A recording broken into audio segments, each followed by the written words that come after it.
बिस्मिल्लाहिर्रहमानिर्रहीम। इस video lecture के अंदर जो टॉपिक हम डिस्कस करें that is a simple linear regression and multiple linear regression using mini tab को हम डिस्कस करेंगे।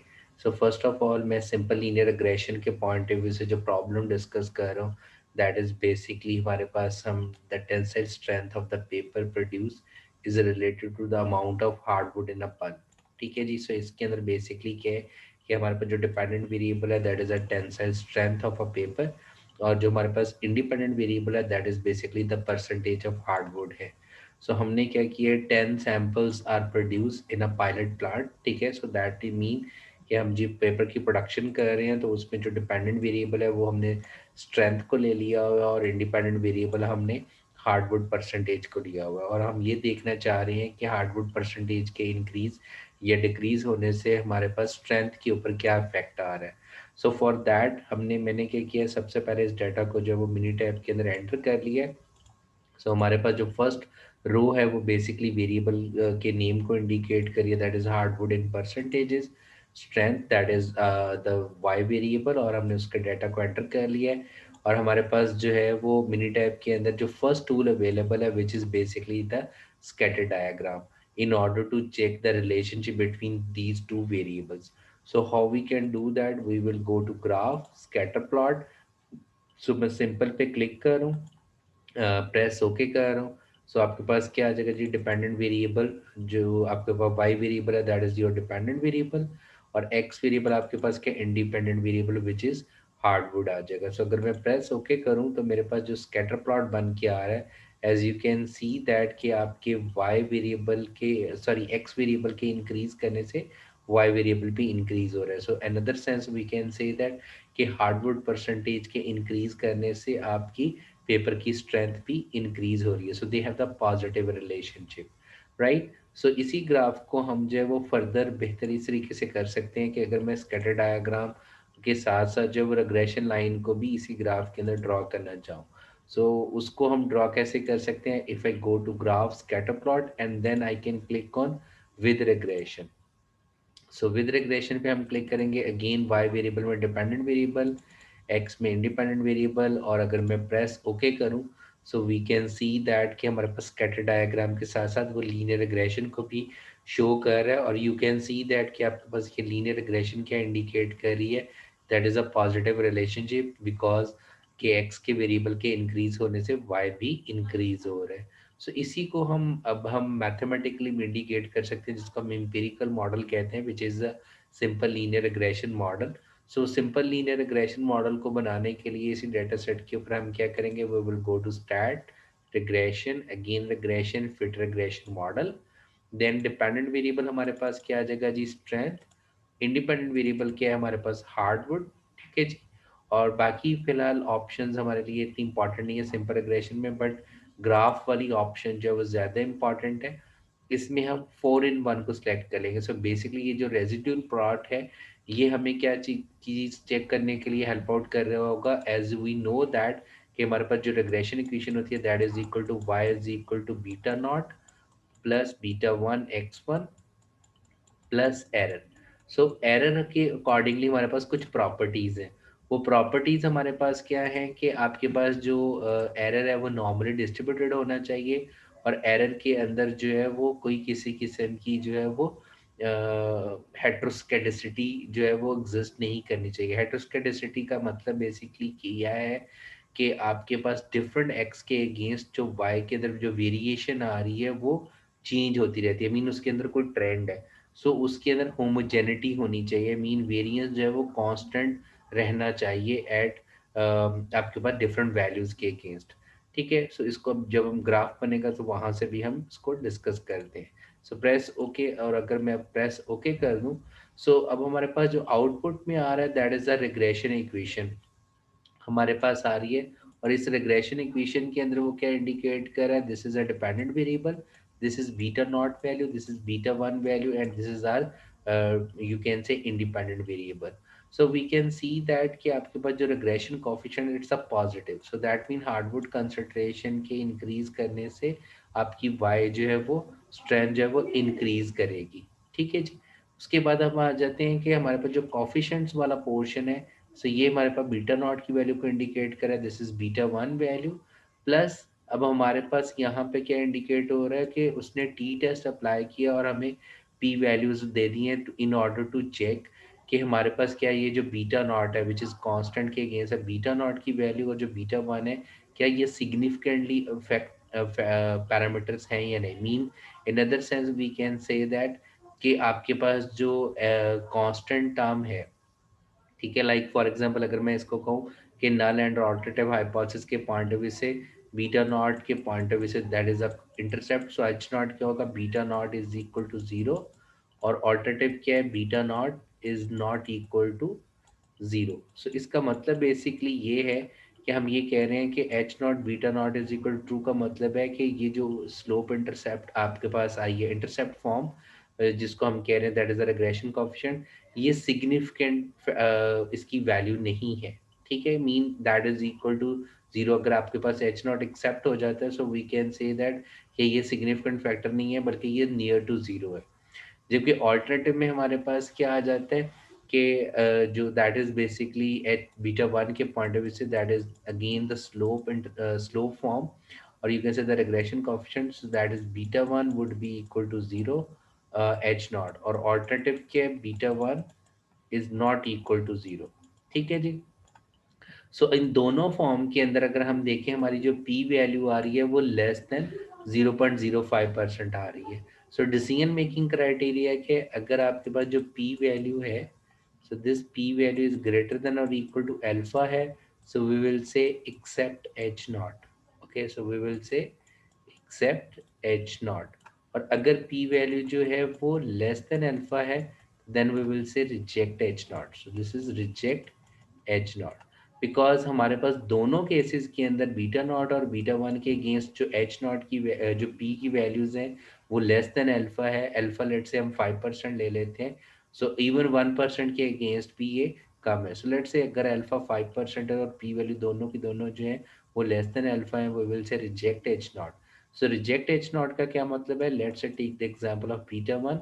सो एच नॉट का यहाँ पे मतलब था कि आपके पास जो है there is no relationship, beta one is equal to zero का मतलब है there is no relationship between hardwood percentage and paper strength, right. क्योंकि अब एच नॉट जो है रिजेक्ट हो गया, एच वन एक्सेप्ट हो गया, सो that mean there is a significant relationship between hardwood percentage and the paper strength, right.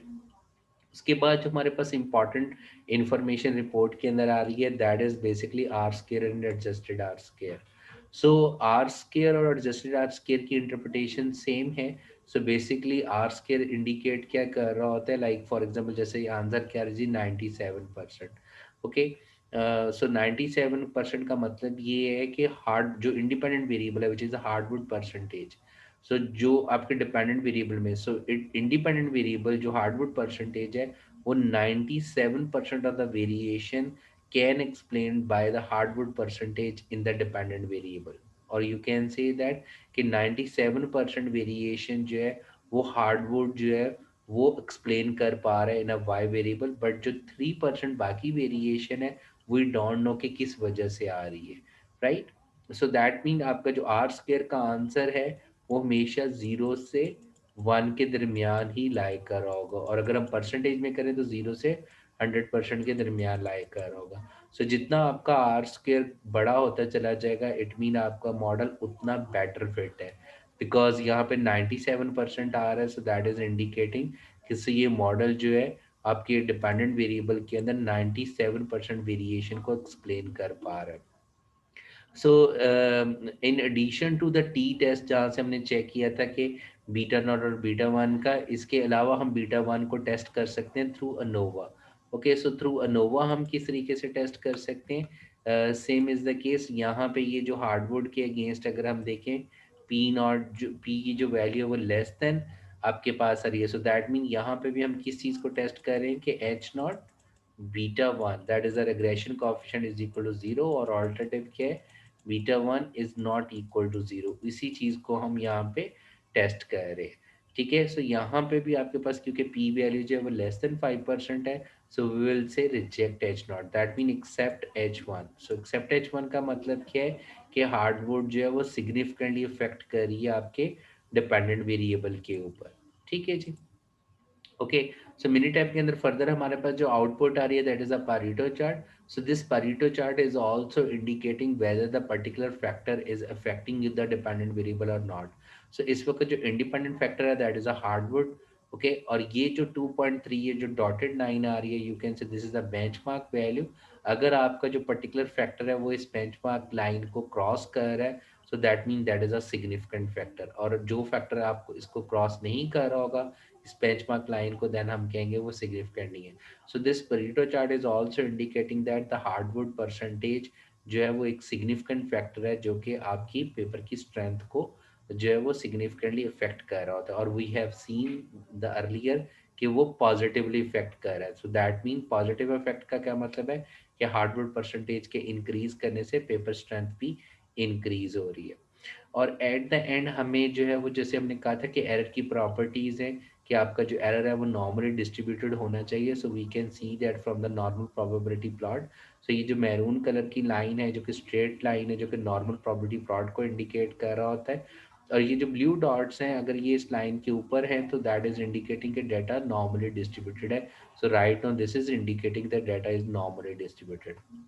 Further जो है जो फिटेड वैल्यू वर्सेस रेजिड्यूअल हैं ये हमें इंडिकेट क्या कर रहे होते हैं अबाउट द होमोजेनिटी और हेट्रोस्केडेसिटी के बारे में। होमोजेनिटी का मतलब ये है कि अगेंस्ट एवरी फिटेड वैल्यू के जो वेरिएशन आ रही है ना रेजिड्यूल, क्या वो कांस्टेंट आ रही है, कुछ स्पेसिफिक ट्रेंड तो शो नहीं कर रही। So it's look like it's a norm homogeneity he variances है, कोई स्पेसिफिक हमें कोई ट्रेंड शो नहीं कर रहा। लाइक जैसे सच एज ट्रेंड किस किस्म का हो सकता है कि फॉर एग्जांपल आपके पास जो है वो सडनली यहाँ पे इंक्रीजिंग ट्रेंड आ रहा होता, या वो हमें जो है वो दूसरी फॉर्म के अंदर डिक्रीजिंग ट्रेंड शो कर रहा होता कि डिक्रीजिंग ट्रेंड का मतलब क्या है, दैट इज बेसिकली कि यहाँ पे इनिशियल में वेरिएशन ज़्यादा होती है और देन कम होती, ठीक है, या एक सर्टन पॉइंट के बाद आने के बाद बहुत ज़्यादा वेरिएशन स्कैटर सा होना शुरू हो जाता है जो कि हमें यहाँ पे फिलहाल नज़र नहीं आ रहा है। It's seems okay.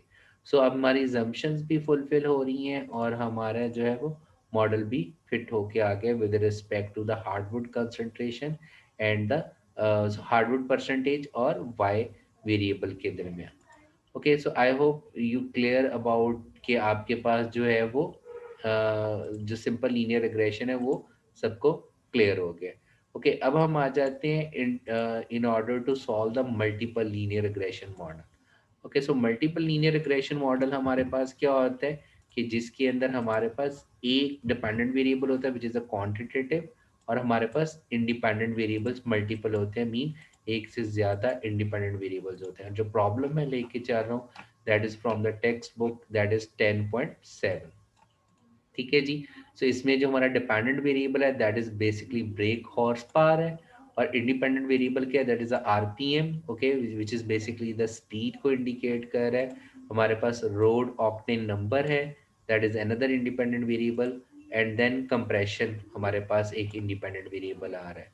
ओके, सो हमने बेसिकली ये देखना है कि आपके इस डिपेंडेंट वेरिएबल के ऊपर इन तीन में से कौन कौन से वेरिएबल जो हैं वो सिग्निफिकेंटली अफेक्ट कर रहे हैं। Okay, so in order to do that हमारे पास फर्स्ट ऑफ ऑल जैसे हमने दो वेरिएबल्स थे मीन एक डिपेंडेंट और एक इंडिपेंडेंट, हमने स्कैटर डायग्राम ड्रॉ किया था। सो हमारे पास मिनी टैब के अंदर एक ऑप्शन अवेलेबल है जिसको हम कहते हैं scatter plot, sorry matrix plot. So अगर आपके पास मल्टीपल वेरिएबल्स हों और आपने उनके दरमियान रिलेशनशिप को देखना है so we can draw the matrix plot. So मैं फिलहाल सिंपल को क्लिक कर रहा हूँ, प्रेस ओके। देन हम क्या कर लेंगे, इन तमाम वेरिएबल्स को सिलेक्ट कर लेंगे और हम मैट्रिक्स ऑप्शंस पे चले जाएंगे। सो फुल कम बेसिकली जो है वो मतलब बेसिकली ये है कि डायगोनल के ऊपर और नीचे हमें सेम तरह के प्लॉट्स नजर आ रहे होंगे। So I would recommend either you should draw lower left और upper left. So I prefer upper left upper right. So upper right को अगर मैं करता हूँ एंड देन प्रेस ओके करता हूँ so you can see that कि मेरे पास ये अपर राइट के ऊपर आ रहे हैं। सो आप जो है वो फुल ड्रॉ करके भी चेक कर लीजिएगा, यही प्लॉट्स हमें नीचे भी नजर आ रहे होंगे। सो यहाँ से हमें इंडिकेशन क्या आ रही है, हमें सबसे पहले ये वाला जो पार्ट है ग्राफ का ये इंडिकेट कर रहा है कि आरपीएम और ब्रेक हॉर्स पावर जो हमारा डिपेंडेंट वेरिएबल है उनके दरमियान रिलेशनशिप के it seems that they have the positive relationship. Mean कि आरपीएम को इंक्रीज करने से आपके डिपेंडेंट वेरिएबल जो ब्रेक हॉर्स पावर है वो भी इंक्रीज हो रही है। ठीक है, इसी तरीके से हमारे पास ये वाला जो ग्राफ है वो इंडिकेट कर रहा है रोड ऑक्टेन नंबर और आपके पास ब्रेक हॉर्स पावर को। अगेन रोड ऑक्टेन नंबर को इंक्रीज करने से आपके पास जो है वो ब्रेक हॉर्स पावर भी इंक्रीज हो रही है। सिमिलरली ये वाला जो प्लॉट है वो क्या इंडिकेट कर रहा है कि कंप्रेशन, सो इंजन कंप्रेशन के इंक्रीज करने से भी आपके पास ब्रेक हॉर्स पावर इंक्रीज कर रही है। सो ऑल पॉजिटिव रिलेशनशिप्स को इंडिकेट करें। सो यहाँ पे ये वाला ग्राफ, ये वाला ग्राफ और ये वाला ग्राफ इतने इंपॉर्टेंट नहीं है because they are independent variables हैं और ये इंडिकेट करें इनका आपस में कोई रिलेशनशिप नहीं है, so that is indicating so they are totally independent. Okay, जिस तरीके से हमने स्कैटर प्लॉट के अंदर लीनियर रिग्रेशन लाइन को ड्रॉ किया था, we can also draw in the matrix plot.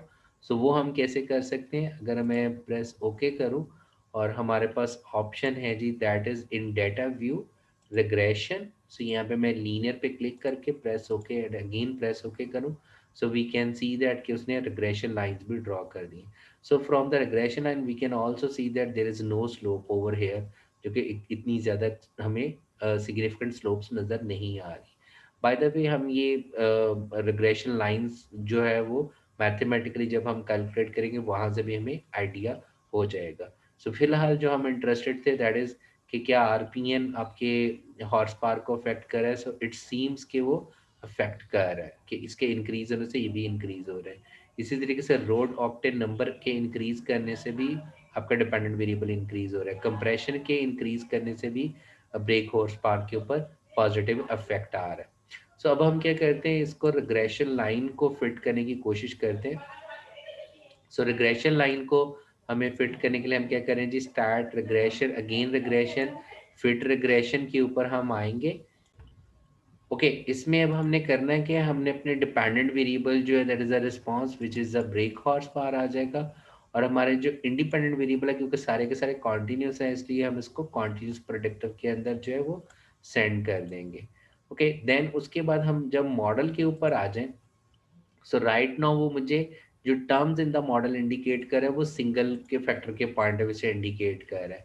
So if you want कि आप इनके इंट्रैक्शंस को भी ऐड करना चाहें, लाइक अगर मैं चाह रहा हूँ कि आरपीएम और रॉड ऑक्टेन नंबर का भी इंट्रैक्शन वो शो करे, इसी तरीके से कंप्रेशन का भी वो इंडिकेट करे, तो हम क्या करेंगे, इंट्रैक्शन थ्रू ऑर्डर के अंदर यहाँ पर टू लिखा हो ऐड कर दूंगा तो वो उनके इंट्रैक्शंस को भी कर रहा है। सो फिलहाल मैं इनके इंट्रैक्शंस में इंटरेस्टेड नहीं हूँ, मैं सिर्फ इनके मेन इफेक्ट्स के अंदर इंटरेस्टेड हूँ, इसलिए मैं वहाँ पे कंप्रेशन को जो है वो इंट्रैक्शन को कंसिडर नहीं कर रहा हूँ।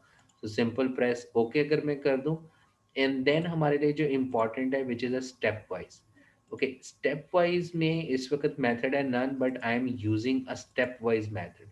सो स्टेप वाइज मेथड का मतलब क्या है कि जैसे कि हम यहाँ पे देख सकते हैं कि हमारे पास जो रिग्रेशन जो वेरिएबल्स हैं, so basically this is a dependent variable which is Y. Okay, और जो इक्वेशन बन रही है वो क्या बन रही है जी, beta naught plus beta one X one which is basically indicating RPN. इसी तरीके से हमारे पास आ जाएगा जी बीटा टू एक्स टू आपके पास आ जाएगा for the second variable, and then beta three X three, right, plus error, right. So step wise basically क्या करेगा, सबसे पहले वो इस मॉडल को फिट करेगा और चेक करेगा कि क्या ये सिग्निफिकेंट वेरिएबल है या नहीं है।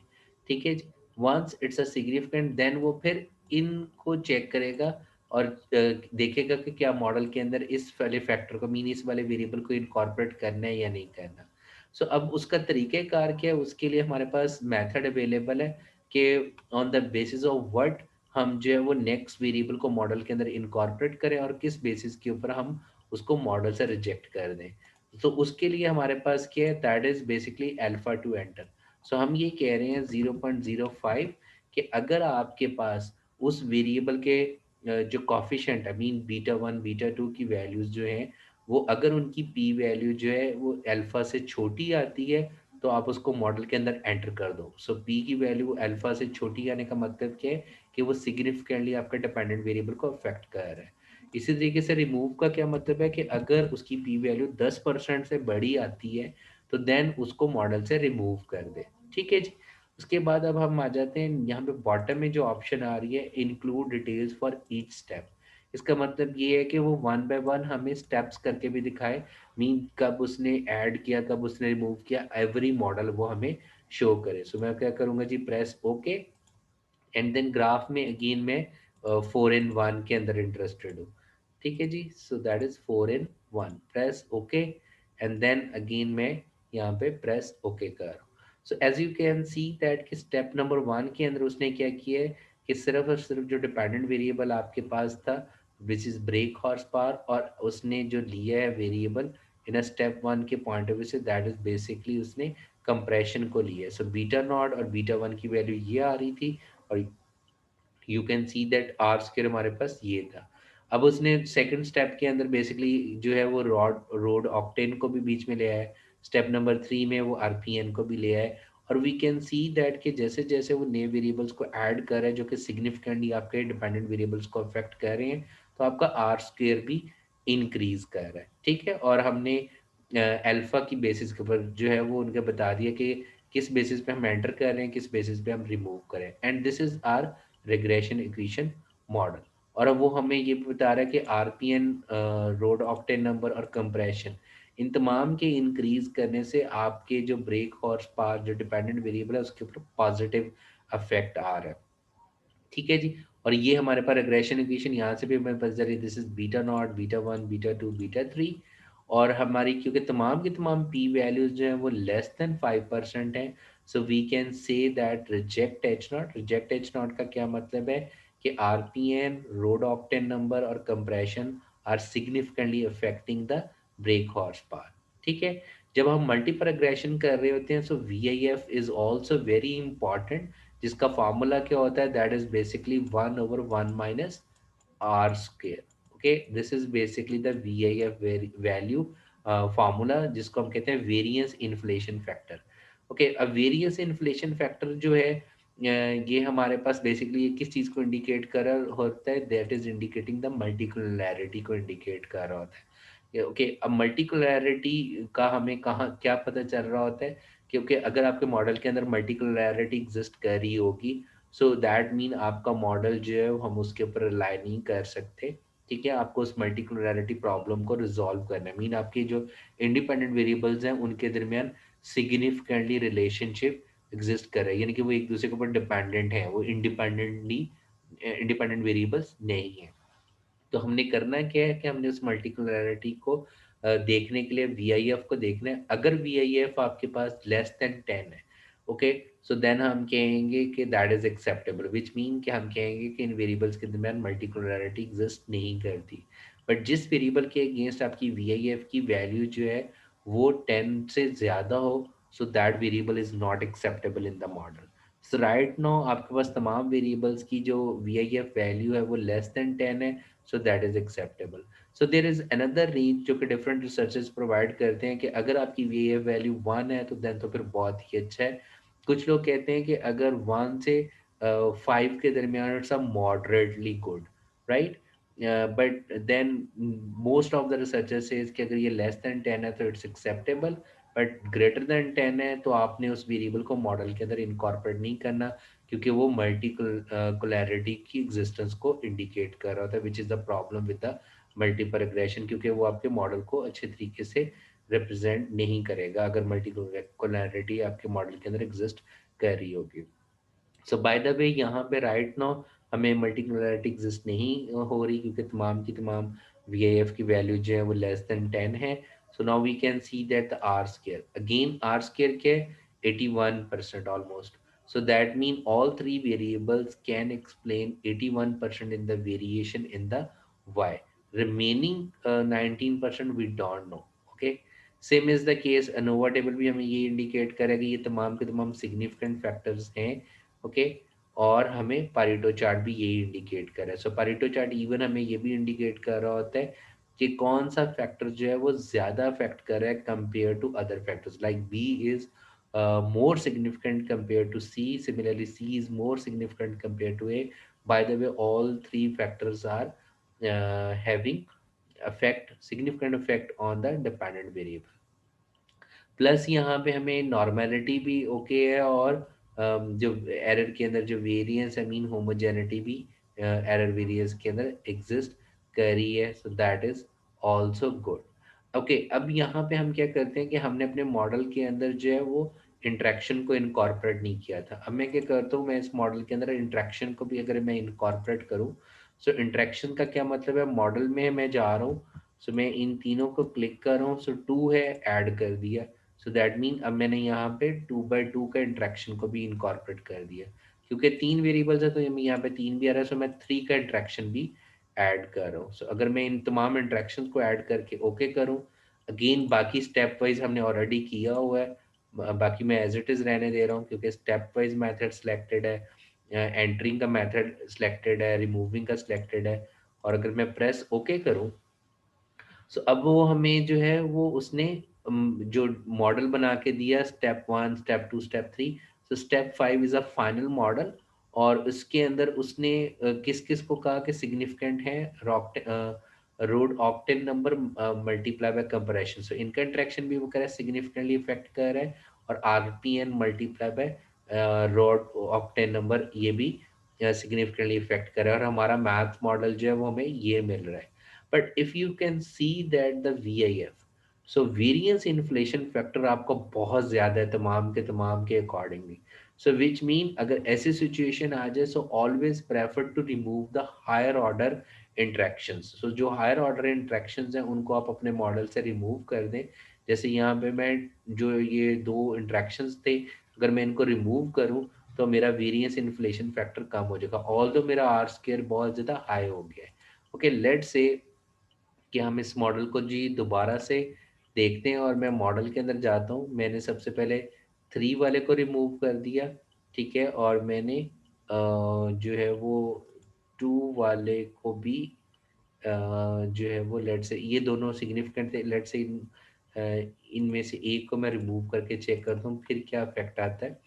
ओके, अब यहाँ पे हमारे पास क्या है, इसके इंट्रैक्शन लाइक उसमें वो हमें इंडिकेट कर रहा है कि अगर हम उसको शामिल नहीं करते इंट्रैक्शन वाले को, ओके, सो अब ये अगेन वो हमें प्रीवियस रिजल्ट दे रहा है। Let me do it again, that is fit model, model, okay, RPN. अब रोड इसको उसने अब बेसिकली मॉडल से ही रिमूव कर दिया, रीजन इज क्योंकि वो कह रहा है कि ये अब सिग्निफिकेंट नहीं रहा अगर मैं सिर्फ इसके इंट्रैक्शन को मॉडल के अंदर इनकॉर्पोरेट करता हूँ।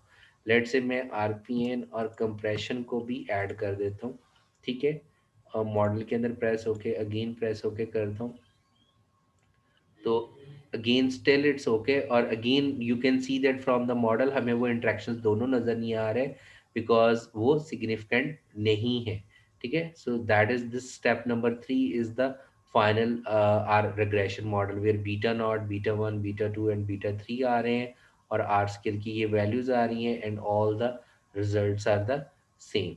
Okay, so I hope you clear कि how we can fit the multiple linear regression using Minitab. Thank you so much. See you in the next lecture.